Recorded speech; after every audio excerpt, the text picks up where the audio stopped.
Israel kini mulai terpojok setelah dua kapal negara itu kembali menjadi target serangan Yaman. Setelah serangan itu, rezim Zionis langsung meminta bantuan negara-negara besar untuk menjamin keamanan kapalnya di maritim. Media Israel mengungkapkan bahwa Israel secara resmi meminta beberapa negara termasuk Inggris dan Jepang. Mereka meminta agar negara-negara itu membantu kekuatan angkatan laut internasional. Tujuannya untuk menjamin kebebasan navigasi di Selat Bab al-Mandab. Disebutkan bahwa Israel sedang mempersiapkan serangan lain yang dilakukan oleh Ansarullah terhadap kapal-kapal Israel atau kapal-kapal milik pengusaha Israel.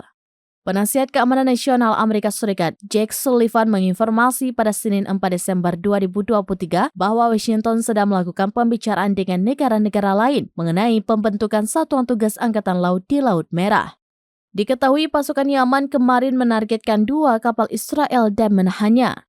Juru bicara Angkatan Bersenjata Yaman, Brigadir Jenderal Yahya Saree, menegaskan bahwa pasukan Yaman akan terus mencegah kapal-kapal Israel mengarungi Laut Merah dan Laut Arab sampai agresi Israel terhadap Gaza berhenti.